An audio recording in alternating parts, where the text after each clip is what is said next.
اعوذ باللہ من الشیطان الرجیم بسم اللہ الرحمن الرحیم توکلت علی الحی الذی لا یموت افوض امری الی اللہ ان اللہ بصیر بالعباد وما توفیقی الا باللہ۔ بسم اللہ الرحمن الرحیم۔ میرے عزیزو بھائیو، اللہ تعالیٰ اپنی پاک کتاب میں قرآن مجید میں سورہ لقمان کی آیت نمبر 33 میں ارشاد فرما رہا ہے، فَلَا تَغُرَنَّكُمُ الْحَيَاةُ الدُّنْيَا وَلَا يَغُرَنَّكُمْ بِاللَّهِ الْغُرُورُ۔ خبردار یہ تمہاری دنیاوی زندگی تمہیں دھوکے میں نہ ڈال دے، اور خبردار کہیں شیطان تمہیں اللہ کی نسبت سے غرور میں نہ ڈال دے۔ حضرت علی علیہ السلام بھی فرماتے ہیں، جس شخص نے دنیا کو عبرت کی نگاہ سے دیکھا تو دنیا نے اس کو بینا کر دیا، اور جس نے اس کی زیبائشوں کو اور اس کی آسائشوں کو دیکھا تو اسے وہ اندھا کر دیتی ہے۔ ٹھیک ہے، تو یہاں آپ نے توجہ فرمائی میرے عزیزوں نے، اس آیہ مجیدہ کے اندر جو ہے خبردار کیا جا رہا ہے کہ دنیاوی زندگی تمہیں دھوکے میں نہ ڈالے، یعنی احتیاط کرو، احتیاط تمہیں دھوکے میں نہ ڈال دے، اور شیطان جو ہے تمہیں اللہ کی نسبت سے غرور میں نہ ڈال دے۔ شیطان سے توجہ دلائی گئی ہے اور دنیا کی زندگی سے خبردار کیا گیا ہے۔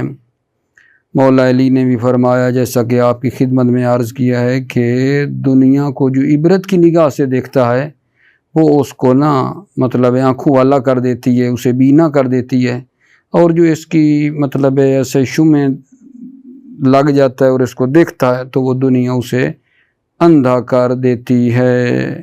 ٹھیک ہے عزیزو، بس دو چیزوں سے ہوشیار رہیں، ایک دنیا کی زندگی نہ کہ ترک کر کے بیٹھ جائیں، اس کا یہ مطلب نہیں ہے تارے کی دنیا بن جائیں، بالکل گوشے میں بیٹھ جائیں، نہیں، یعنی احتیاط کی طرف اشارہ ہے۔ دنیا کی زندگی تمہیں کہیں دھوکے میں نہ ڈالے، ٹھیک ہے۔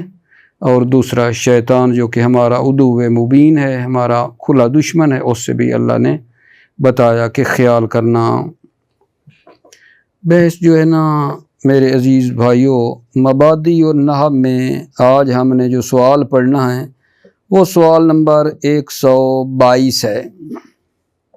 مبادی و نحو کا سوال نمبر 122 پڑھنا چاہتا ہوں، آپ کی خدمت میں توجہ کرنا۔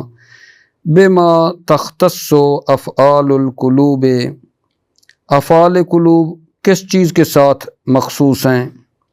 افعال قلوب کس چیز سے مخصوص ہیں؟ ٹھیک ہے نا۔ جواب میں فرماتے ہیں کہ افعال قلوب میں یہ بات جائز ہے کہ فاعل اور مفعول دو ضمیر متصل ہوں اور ان کا صاحب ایک ہو، یعنی مراد ایک بندہ ہو۔ افعال قلوب میں کیا چیز ہے آقا جان؟ کہ افعال قلوب کا فاعل اور مفعول دو ضمیریں ہوں اور دونوں متصل ہوں، اور ان کا صاحب یعنی جو شخص ہے دونوں سے مراد ایک فرد ہے۔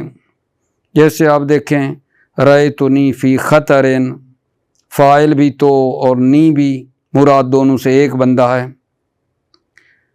ان فعلت تجد کا مختیان، تجد کے اندر جو ہے انت کی ضمیر ہے، کا مخاطب کی ہے، ٹھیک ہے۔ دونوں سے مراد فاعل اور مفعول دونوں ضمیریں ہیں، متصل ہیں، اور دونوں سے مراد ایک شخص ہے، ٹھیک ہے۔ تو افعال قلوب میں جائز ہے کہ فاعل اور مفعول دو ضمیریں متصل ہوں اور ان کا جو شخص ہے وہ ایک ہی ہو، صاحب ان کا، سوائے تعلم کے۔ ان میں یہ بات جائز نہیں ہے کہ فاعل اور مفعول دو ضمیریں متصل ہوں اور ان کا صاحب جو ہے وہ ایک ہی ہو، یعنی ایک ہی شخص مراد ہو۔ تعلم کو اس سے نکالا ہے، جس طرح باقی افعال جو ہیں، جو افعال قلوب کے علاوہ ہیں، ان میں بھی یہ بات جائز نہیں ہے، ٹھیک ہے، کہ فاعل اور مفعول ضمیر متصل ہوں اور ان کا صاحب ایک ہو، باقی افعال میں جائز نہیں ہے، جیسے ضرب تو نہیں کہنا جائز نہیں ہے، بلکہ کہنا ہوگا ضرب تو نفسی۔ ٹھیک ہے، پتہ نہیں مطلب پہنچا یا نہیں آگا جان۔ بات کیا کی ہے؟ بے ماذا تختص افعال قلوب، افعال قلوب کے ساتھ کیا چیز مطلب ہے خاص ہے، افعال قلوب کس چیز کے ساتھ مخصوص ہیں؟ تو بتایا ہے کہ افعال قلوب میں یہ جائز ہے کہ ان کا فاعل اور مفعول دو ضمیریں ہوں، متصل ہوں، ایک فاعل کی ہو ایک مفعول کی ہو، اور دونوں کا صاحب ایک ہو، یعنی ایک ہی بندہ مراد ہو، سوائے تعلم جو افعال قلوب میں سے ان میں یہ بات جائز نہیں ہے۔ کون سی بات؟ کہ فاعل اور مفعول دو ضمیریں ہوں اور ان سے مراد ایک بندہ ہو۔ جس طرح باقی جو افعال ہیں افعال قلوب کے علاوہ ان میں بھی یہ بات جائز نہیں ہے۔ جی توجہ، بسم اللہ الرحمن الرحیم۔ ان افعال القلوب یجوز ان یکون فاعلها ومفعولها ضمیرین متصلین صاحبهما واحد۔ افعال قلوب میں جائز ہے کہ فاعلها، افعال قلوب کا فاعل و مفعولها اور ان کا مفعول دو ضمیر متصل ہوں، صاحبهما واحد، اور ان دونوں ضمیروں کا صاحب واحد ایک ہو، یعنی دونوں سے مراد ایک بندہ ہے۔ نحو رأیتنی فی خطر، میں نے یقین کیا کہ میں خطرے میں ہوں۔ ان فعلتا تجد کا مختیان، ان فعلتا اگر آپ یہ کام کریں گے، تجد کا مختیان، تو یہاں ملشہ تجد کا میں انتا اور کا، ٹھیک ہے، تجد کا انتا، تجد کا مختیان، اگر آپ یہ کام کریں گے تو اپنے آپ کو خطا کار پائیں گے۔ فائدتن ما ادا تعلم، سوائے تعلم کے، فإنه يمتنع في ذلك كما يمتنع في غيرها من الأفعال التي ليست من أفعال القلوب۔ فإنه يمتنع فيها، تعلم میں یہ ممتنع ہے، ذالک کیا چیز؟ فاعل اور مفعول دو ضمیریں متصل ہوں اور ان کا صاحب ایک ہو، تعلم میں کیا ہے؟ ممتنع ہے۔ کما یمتنع فی غیرها من الافعال، جس طرح کے تعلم کے علاوہ افعال جو افعال قلوب میں سے نہیں ہیں ان میں ممتنع ہے۔ فلا یقال، پس نہیں کہا جائے گا ضربتنی کے فاعل اور مفعول کی ضمیر ہو، ٹھیک ہے، اور اس سے مراد ایک شخص ہو، ضربتنی، فلا یقال نہیں کہا جائے گا، بل ضربت نفسی، بلکہ ضربت نفسی کہا جائے گا۔ ٹھیک ہو گئی عزیز و بات، سوال تمام ہوا۔ اب جو سوال آگے ہم نے شروع کرنا ہے وہ اس عنوان سے ہے کہ پہلے ایک موضوع ہے، وہ یہ ہے کہ افعال التی تنصب مفعولین، وہ افعال جو دو مفعولوں کو نصب دیتے ہیں، ٹھیک ہے، جو دو مفعول اصل میں مبتدا اور خبر نہیں ہیں، ان کے بارے میں بات ہے۔ وہ افعال جو دو مفعولوں کو نصب دیتے ہیں جو اصل میں مبتدا اور خبر نہیں ہیں، ان کے بارے میں ہے۔ سوال کیا ہے جی 123، کم ہے الافعال التی تنصب مفعولین لیس اصلہما مبتداء و خبرا، کتنے افعال ہیں جو دو مفعولوں کو نصب دیتے ہیں جو اصل میں مبتدا اور خبر نہیں ہیں؟ کتنے افعال ہیں جو دو مفعولوں کو نصب دیتے ہیں جو اصل میں مبتدا اور خبر نہیں ہیں؟ جواب عرض خدمت ہے، وہ افعال جو دو مفعولوں کو نصب دیتے ہیں جو اصل میں مبتدا اور خبر نہیں ہیں، کثیرتن، بہت زیادہ ہیں۔ سوال تھا نا کتنے ہیں، کثیرتن، بہت زیادہ ہیں، جن کا فرماتے ہیں ضبط کرنا ممکن نہیں ہے۔ دوبارہ، وہ افعال جو دو مفعولوں کو نصب دیتے ہیں جو اصل میں مبتدا اور خبر نہیں ہوتے، کتنے ہیں؟ فرماتے ہیں کثیرتن، بہت زیادہ ہیں، جن کا ضبط کرنا، ان کو محفوظ کرنا ممکن نہیں ہے۔ اور اکثر جو استعمال ہوتے ہیں ان میں، جو زیادہ استعمال ہوتے ہیں وہ یہ ہیں کسا، رزقا، اطعما، سکا، زودا، اسکنا، عطا، اور جو ان کے مشابہ ہیں۔ ٹھیک ہے میرے عزیزو، یہ ہمارا مطلب ہے آگا جان، ٹھیک ہے، کہ وہ افعال جو دو مفعولوں کو نصب دیتے ہیں، دو کو، جو اصل میں مبتدا اور خبر نہیں ہوتے، کتنے ہیں؟ تو جواب دیا ہے کہ جناب علی وہ تو بہت زیادہ ہیں جناب، جن کا ضبط کرنا ممکن نہیں ہے، اور جو زیادہ استعمال ہوتے ہیں وہ بتا دیے ہیں۔ توجہ،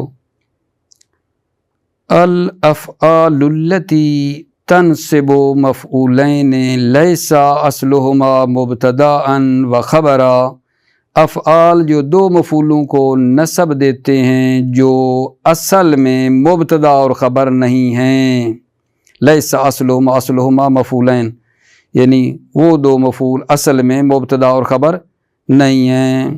سوال ہے، کم ہی الافعال التی تنصب مفعولین لیس اصلہما مبتداء و خبرا، کتنے افعال ہیں جو دو مفعولوں کو نصب دیتے ہیں جو اصل میں مبتدا اور خبر نہیں ہوتے؟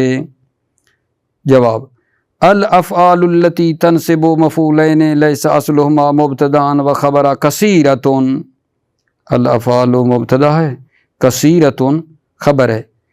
افعال جو دو مفعولوں کو نصب دیتے ہیں، لیس اصلہما، ہما یعنی وہ مفعولین جن کی اصل مبتدا اور خبر نہیں ہے، کثیرۃ بہت زیادہ ہیں، کثیرۃ خبر ہے افعال کی۔ لا یمکن ضبطھا، ہا یعنی افعال، ان افعال کو ضبط کرنا اور محفوظ کرنا ممکن نہیں ہے۔ ضبطھا فاعل بنے گا لا یمکن کا، لا یمکن ضبطھا، ہا ان افعال کو ضبط کرنا اور محفوظ کرنا ممکن نہیں ہے۔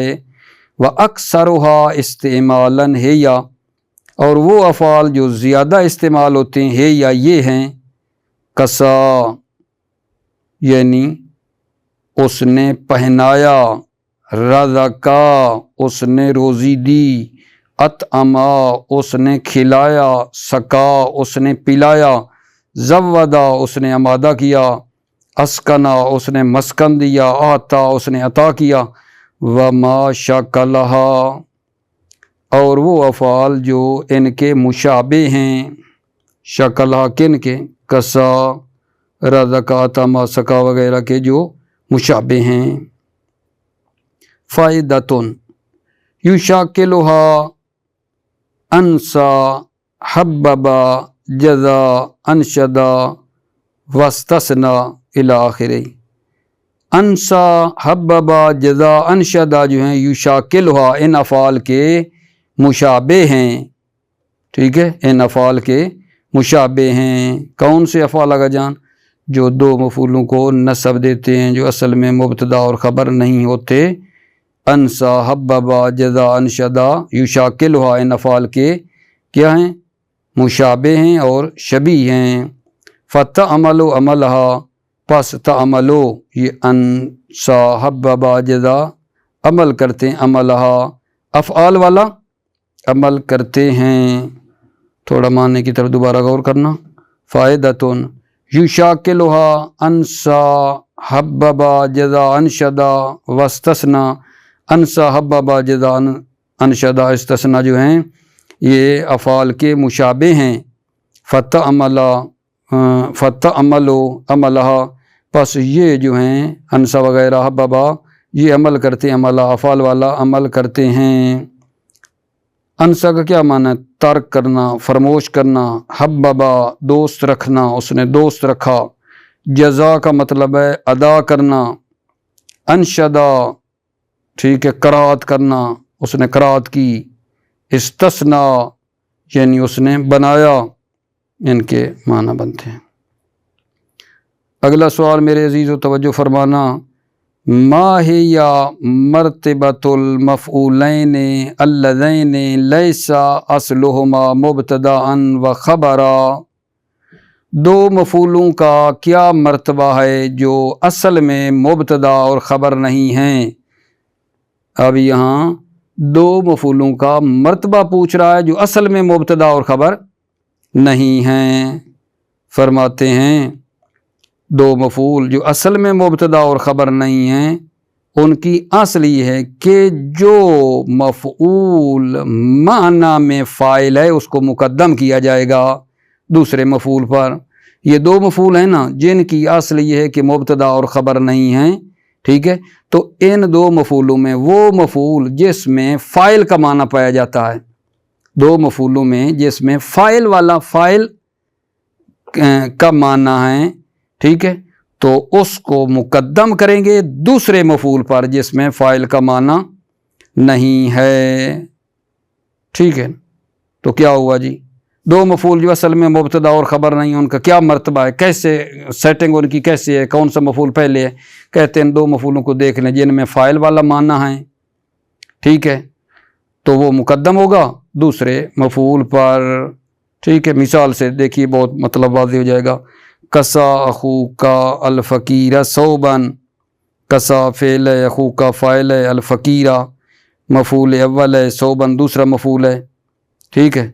تو یہ جو فقیرہ اور صوباً ہے، ان میں جو فقیر ہے یہ ہے تو مفعول، ویسے یہ جو ہے نا ان میں معنی فاعلیت والا ہے، کیونکہ فقیر لینے والا ہے، کپڑا ماخوذ ہے، اس کو دیا جا رہا ہے۔ بسم اللہ۔ الاصل فی المفعولین اللذین لیس اصلہما مبتدأ و خبرا ان یقدم ما ہوا فاعل فی المعنی۔ الاصل نا مبتدا ہے، ان یقدم بن رہی ہے خبر۔ الاصل فی المفعولین، اصل فی المفعولین ان دو مفعولوں میں، اللذین لیس اصلہما مبتدأ و خبرا جن کی اصل مبتدا اور خبر نہیں ہیں، اصل اور قاعدہ کیا ہے؟ ان یقدم ما ہوا فاعل فی المعنی، ما فاعل یقدم ہے، مراد مفعول ہے، ما ہوا فاعل فی المعنی یعنی یقدم ما، اس مفعول کو مقدم کیا جائے گا، ہوا فاعل فی المعنی جو معنی میں فاعل ہے، اس مفعول کو مقدم کیا جائے گا جو معنی میں فاعل ہے، یہ قاعدہ ہے۔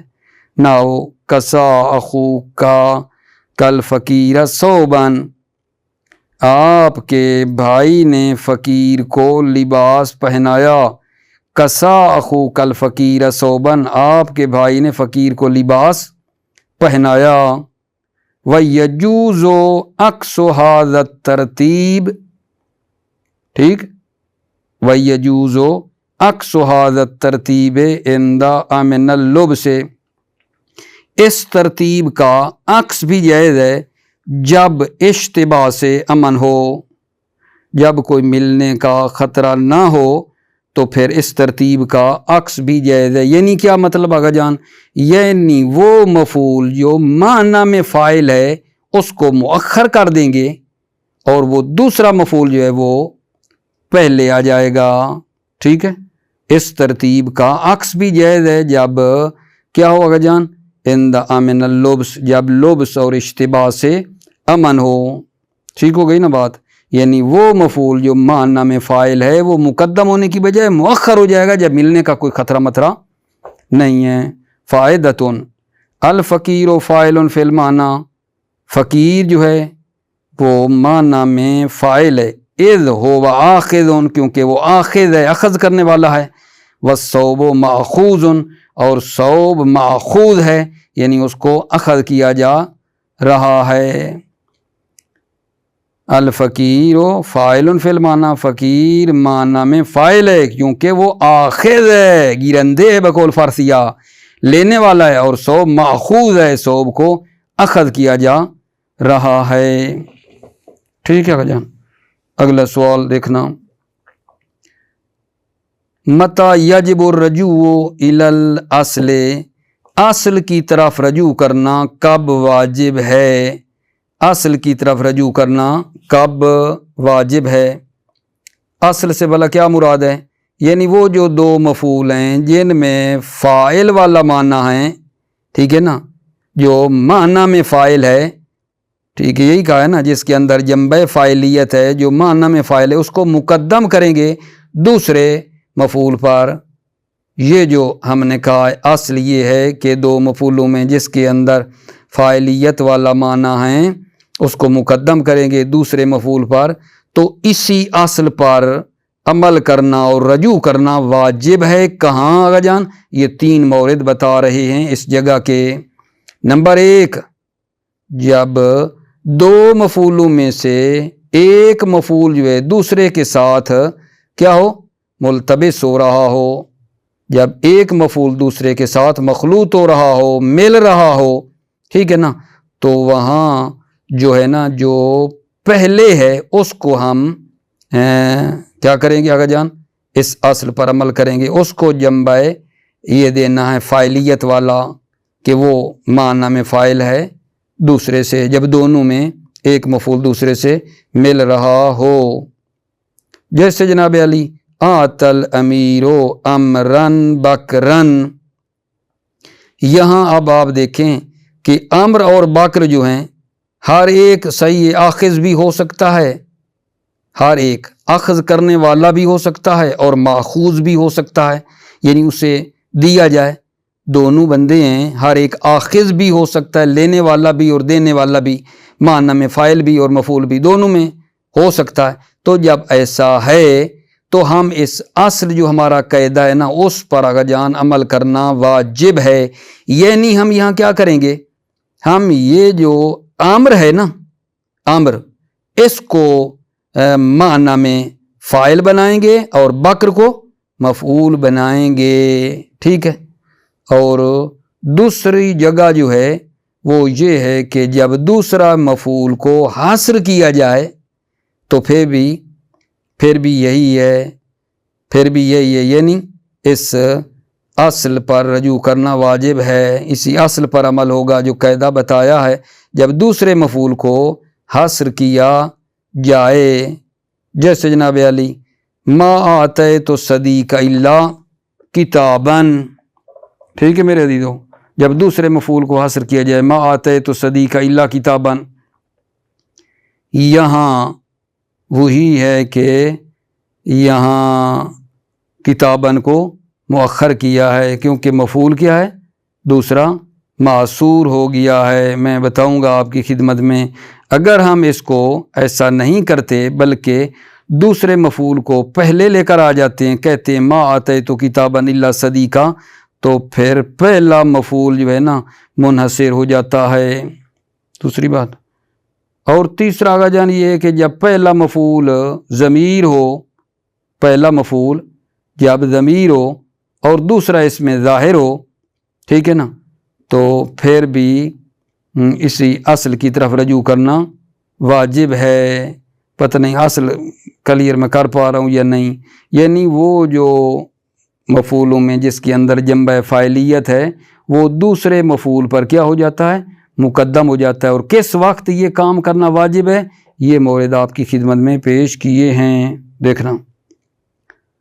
یجب الرجوع الی الاصل متی التبس احد المفعولین بالآخر، یجب الرجوع الی الاصل، اصل کی طرف رجوع کرنا واجب ہے۔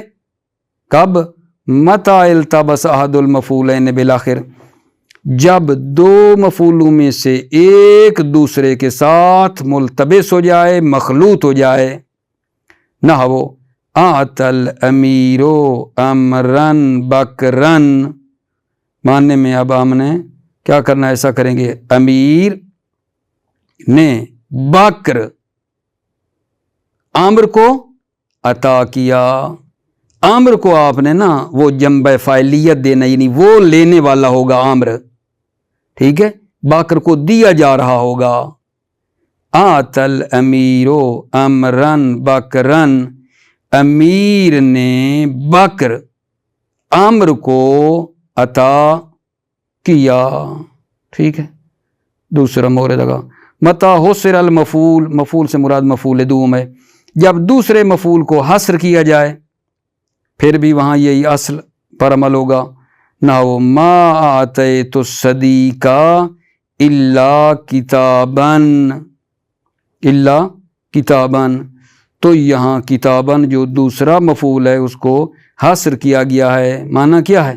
ما آتیت الصدیق الا کتابا، میں نے دوست کو عطا نہیں کیا، میں نے دوست کو عطا نہیں کیا، الا کتابا، مگر صرف کتاب کو، یعنی صرف کتاب دوست کو عطا کی ہے۔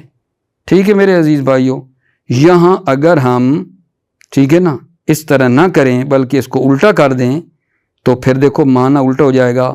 لِأَنَّكَ لَوْ قُلْتَ مَا آتَيْتُ كِتَابًا إِلَّا صَدِيقًا، اس لیے کہ اگر آپ کہیں گے ما آتَيْتُ كِتَابًا إِلَّا صَدِيقًا، کتاباً کو پہلے لائیں گے إِلَّا صَدِيقًا، انحصر المفعول الاول بخلاف المقصود، تو پہلا مفعول منحصر ہو جائے گا مقصود کے خلاف۔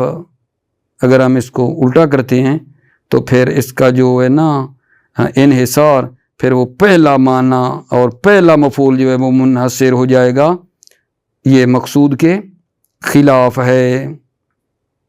ٹھیک ہے یہ نہیں، لہذا یہ ہمیں اسی طرح کرنا چاہیے، ما آتیت صدیق الا کتاباً۔ لیکن اگر ہم اس کو الٹا کرتے ہیں تو آپ نے دیکھا پھر مقصود جو ہے وہ عوض ہو جاتا ہے، کیونکہ معنی پھر الٹا ہو جائے گا۔ ما آتیت کتاباً، میں نے کتاب عطا نہیں کی، الا صدیقہ، مگر صرف اور صرف دوست کو عطا کی ہے، جبکہ یہ تو مقصود ہمارا نہیں ہے۔ ٹھیک ہے، تیسرا کا جان، متا کان الاول ضمیراً والثانی اسما ظاہراً، اول سے مراد مفعول اول، جب پہلا مفعول ضمیر ہو، والثانی اسما ظاہراً، اور دوسرا مفعول اس میں ظاہر ہو، تو بھی اوپر جیسے پڑھ رہے ہیں کہ اصل پر عمل کرنا واجب ہے جب پہلا مفعول ضمیر ہو اور دوسرا اس میں ظاہر ہو۔ نحو وَهَبْتُكَ دِرْهَمًا،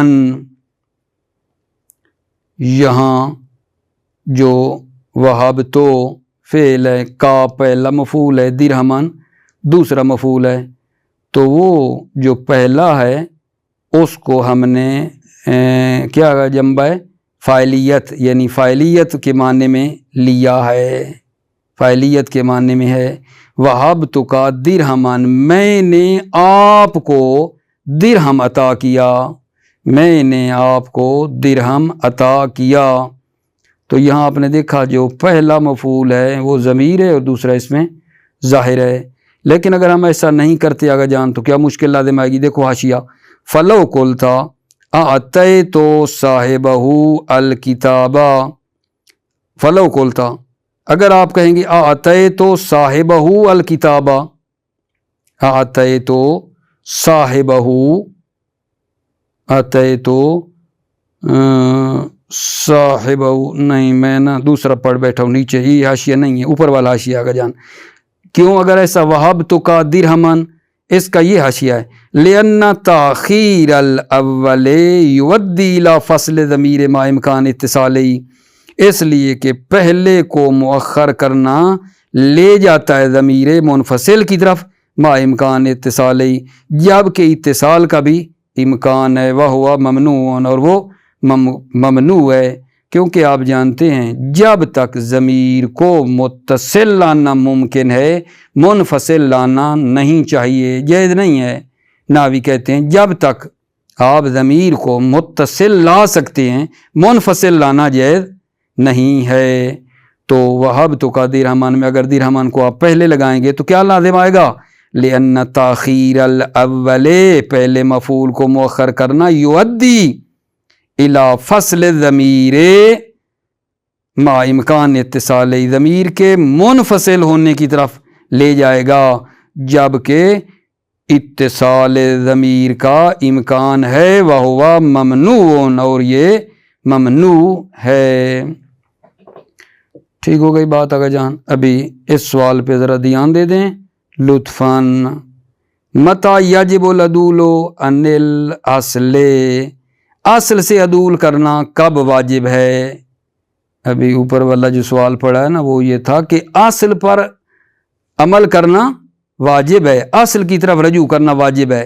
ابھی یہ بتا رہے ہیں کہ اصل سے عدول کرنا کب واجب ہے۔ ٹھیک ہے، اصل بلا کیا تھی، یعنی وہ مفعول جو معنی میں فاعل ہے اس کو مقدم کرتے تھے دوسرے مفعول پر، یہ اصل تھی نا، قاعدہ ہم نے بنایا دو مفعولوں کا کہ جو معنی میں فاعل ہے اس کو مقدم کریں گے دوسرے مفعول پر۔ اب یہاں اس سوال میں یہ بتا رہے ہیں کہ اس اصل سے عدول کرنا واجب ہے۔ کیا مطلب؟ یعنی وہ مفعول جو معنی میں فاعل ہے میرے عزیزو، اس کو کیا کریں گے؟ مؤخر کریں گے، اس کو مؤخر کریں گے۔ یہ ہے اصل سے عدول کرنا۔ توجہ فرمانا، سوال یہ ہے کہ اصل سے عدول کرنا کب واجب ہے؟ فرماتے ہیں اصل سے عدول کرنا واجب ہے، یعنی سننا، یعنی وہ مفعول جو معنی میں فاعل ہے اس کو مؤخر کریں گے جب اس مفعول جو معنی میں فاعل ہے اس کو مقدم کرنے میں معنی لفظی ہو، تو اصل سے عدول کرنا واجب ہے۔ دوبارہ سننا، مطلب تھوڑا دقیق ہے۔ اصل سے عدول کرنا واجب ہے، یعنی کیا؟ یعنی وہ مفعول جو معنی میں فاعل ہے اس کو مؤخر کریں گے جب اس مفعول کو مقدم کرنے میں معنی لفظی ہو۔ جب کوئی معنی لفظی ہو تو اس مفعول کو کیا کریں گے آقا جان؟ مؤخر کریں گے۔ بھائی مثلا کیا معنی ہو؟ مثلا کہتے ہیں یہ جو مفعول ہے جو معنی میں فاعل ہے اس کے اندر ایک ضمیر ہے جو دوسرے مفعول کی طرف پلٹ رہی ہے۔ جب اس مفعول میں جو معنی میں فاعل ہے اس کے اندر ضمیر ہے جو دوسرے مفعول کی طرف پلٹ رہی ہے، تو اس کو مؤخر کریں گے تاکہ یہ ضمیر اس پچھلے والے مفعول کی طرف پلٹے۔ بہترین ہے یا نہیں؟ کیونکہ ضمیر کا مرجع پہلے ہوتا ہے نا غجان، تو اس کے اندر ضمیر ہے مفعول کی، تو وہ مفعول پہلے ہوگا اور اس کے اندر ضمیر ہوگی جو اس کی طرف پلٹے گی۔ جیسے آتیت الکتاب صاحبہ، صاحبہ اگرچہ یہ مفعول معنی میں فاعل ہے لیکن ہم نے اس کو بعد میں لائے ہیں، کتابہ کو پہلے لائے ہیں۔ کیوں؟ کیونکہ صاحب کے اندر ضمیر ہے جو کتاب کی طرف پلٹ رہی ہے۔ ٹھیک ہے جی، سوال کیا ہے کہ اصل سے عدول کرنا کب واجب ہے؟ اصل سے عدول کرنا واجب ہے کہ جب وہ مفعول جو معنی میں فاعل ہے، ٹھیک ہے، اس کو مقدم کریں تو معنی لفظی ہو۔ مقدم کرنے میں جب کوئی معنی لفظی ہو تو اس کو مؤخر کریں گے جب اس کے اندر کوئی ضمیر ہو جو دوسرے مفعول کی طرف پلٹ رہی ہو۔ یہی بات ہو رہی نا جی۔ بسم اللہ۔ یجب العدول عن الاصل اے تاخیر ما ہوا فاعل فی المعنی، اصل سے عدول کرنا واجب ہے، یعنی کیا؟ اے تاخیر ما ہوا فاعل فی المعنی، مؤخر کرنا ما اس مفعول کو جو معنی میں فاعل ہے اس کو مؤخر کرنا اذا اعترض دون تقدیم ہی مانع لفظی، اذا اعترض یعنی جب عارض ہو جائے، دون تقدیم ہی، جب ہی کی ضمیر کہاں جا رہی؟ فاعل فی المعنی، جب وہ مفعول جو معنی میں فاعل ہے اس کو مقدم کرنے میں معنی لفظی پیش آ جائے۔ اذا اعترض دون تقدیم مانع لفظی، جب عارض ہو جائے دون تقدیم اس فاعل فی المعنی کو مقدم کرنے میں معنی لفظی عارض ہو جائے۔ جب فاعل فی المعنی کو مقدم کرنے میں معنی لفظی عارض ہو جائے تو اصل سے عدول کرنا واجب ہے۔ کما لو اشتمل علی ضمیر عائد علی المفعول الثانی، جیسا کہ لو اشتمل یعنی وہ جو معنی میں فاعل ہے وہ مشتمل علی ضمیر، ضمیر پر، عائد علی المفعول الثانی جو ضمیر پلٹ رہی ہے مفعول ثانی کی طرف، دوسرے مفعول کی طرف پلٹ رہی ہے۔ نحو آتیت الکتاب صاحبہ، ٹھیک ہے، تو دیکھو صاحبہ میں ضمیر ہے جو کتاب کی طرف پلٹ رہی ہے۔ میں نے کتاب کو عطا کیا صاحبہ، اس کتاب کے صاحب کو۔ لیکن اگر آپ الٹا کریں گے دیکھو تو بڑا خرابی لازم آئے گی۔ فلو قلت آتیت صاحبہ الکتاب، صاحبہ پہلے لائیں گے، اس کے اندر ضمیر ہوگی جو کتاب، تو یہی تو مسئلہ ہے۔ آتیت صاحبہ الکتابہ کہو گے نا، ٹھیک ہے، یعنی وہ جو مفعول معنی میں فاعل ہے اس کو مقدم کرو گے تو یہ لازم آئے گا لعد ذالک الی عود ضمیر الی المتاخر لفظا و رتبتاً، تو لعد ذالک تو آپ کے یہ کہنا لے جائے گا ضمیر لوٹے گی الی المتاخر، متاخر کی طرف ضمیر لوٹے گی لفظا و رتبتاً، لفظا و رتبتاً مؤخر کی طرف لوٹے گی، وہو ممنوع، اور وہ کیا ہے؟ ممنوع ہے۔ کیا مطلب میرے عزیزو؟ مطلب یہ ہے کہ ضمیر کا جو مرجع ہوتا ہے نا وہ پہلے ہوتا ہے، ضمیر پیچھے کی طرف لوٹتی ہے، ٹھیک ہے نا؟ جیسے کہ مثلا اس مثال میں آتا ہے تو الکتاب صاحبہ سے پہلے کتاب ہے اور ضمیر پیچھے لوٹ رہی ہے، اگر کتاب بعد میں آئے گی تو ضمیر تو پھر کیا لوٹے گی اگر جان؟ متأخر کی طرف لوٹے گی۔ یہ ناوی اس بات کو درست نہیں سمجھتے ہیں، ٹھیک ہے؟ بہت تیزی سے ایک مرتبہ اس کا پھر ترجمہ کروں، دقت فرمانا۔ یجب العدول عن الاصل ہے تاخیر ما ہوا فاعل فی المعنی، اصل سے عدول کرنا واجب ہے، یعنی تاخیر ما ہوا فاعل فی المعنی، یعنی ما یعنی وہ مفعول جو معنی میں فاعل ہے اس کو مؤخر کرنا واجب ہے۔ کب؟ اذا اعترض دون تقدیمہ معنی لفظی، جب ما ہوا فاعل فی المعنی کو مقدم کرنے میں معنی لفظی پیش آ جائے، کما لو اشتمل علی ضمیر عائد علی المفعول ثانی، جیسا کہ اگر یہ جو فاعل فی المعنی یہ مشتمل ہو ضمیر پر عائد علی المفعول ثانی جو دوسرے مفعول کی طرف پلٹ رہی ہو، ٹھیک ہے؟ تو اس وقت اس کو مؤخر کرنا ہے۔ نحو اتیت الکتاب صاحبہ ہو، اور نیچے بتایا ہے آپ کو فلو قلت اتیت صاحبہ الکتاب، اگر ایسا کہو گے لعد ذالک الی عود ضمیر الی المتاخر لفظا و رتبتاً، تو ضمیر لوٹے گی متاخر کی طرف لفظا و رتبتاً، وہو ممنوع، اور وہ کیا ہے؟ ممنوع ہے۔ موفق مؤید رہے میرے عزیزو، سلامتی ہو آپ کی۔ السلام علیکم ورحمۃ اللہ وبرکاتہ۔